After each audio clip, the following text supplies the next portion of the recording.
Monsieur le président, chers collègues, la terrible crise sanitaire que notre pays traverse depuis plus d'un an a significativement affecté nos concitoyens.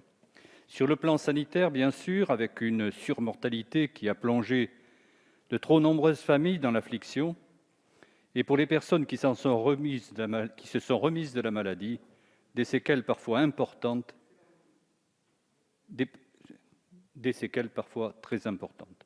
Sur le plan psychologique, avec des conséquences que l'on ne mesure pas encore complètement, mais aussi sur le plan économique et social, avec de nombreux secteurs économiques qui ont été touchés.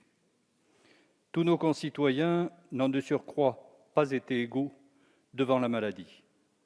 Plusieurs études ont montré que les plus modestes et les précaires ont été davantage touchés par la maladie. On voit encore aujourd'hui, avec la baisse moins rapide du taux d'incidence dans les départements franciliens de Seine-Saint-Denis, du Val-de-Marne, du Val-d'Oise, plusieurs études ont récemment démontré que les habitants des quartiers défavorisés avaient été plus touchés par le virus et plus spectaculairement, plus choquant encore, on peut rappeler que la mortalité avait été 2 fois plus élevée chez les personnes nées à l'étranger lors de la première vague.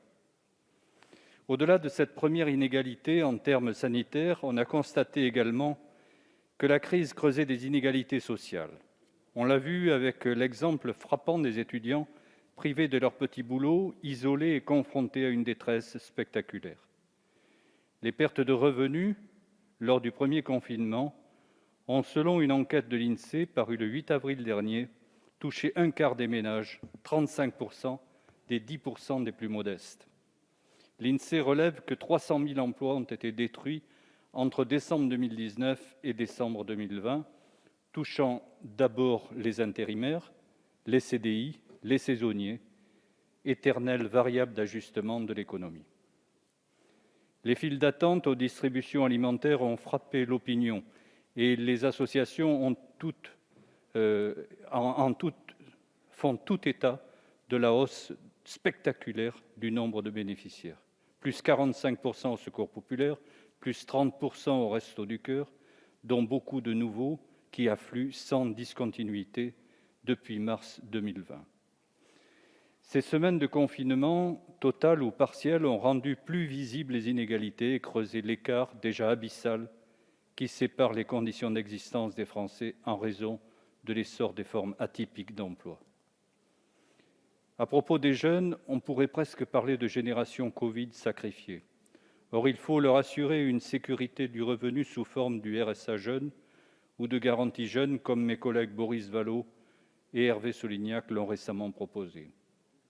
Il est frappant que l'État ait d'abord pensé à protéger les salariés stables avec des mesures de chômage partiel, puis dans un deuxième temps, débloquer des aides exceptionnelles pour les allocataires des minima sociaux ou les étudiants boursiers, comme si ces publics étaient moins visibles.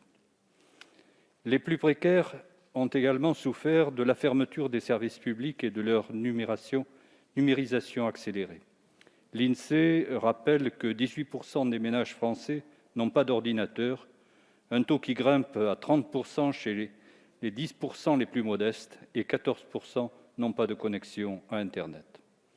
Un récent rapport du Conseil national de lutte contre les exclusions sociales avance les hypothèses pour l'après-crise. Les économistes n'anticipent malheureusement pas un retour au niveau d'activité antérieur avant 2022 et craignent les effets à long terme du chômage et sur l'endettement des ménages. Loyers, charges impayées, une bombe à retardement pour la Fondation Abbé Pierre. Le premier confinement a certes montré que l'économie pouvait rebondir, mais cela rend peut-être trop optimiste.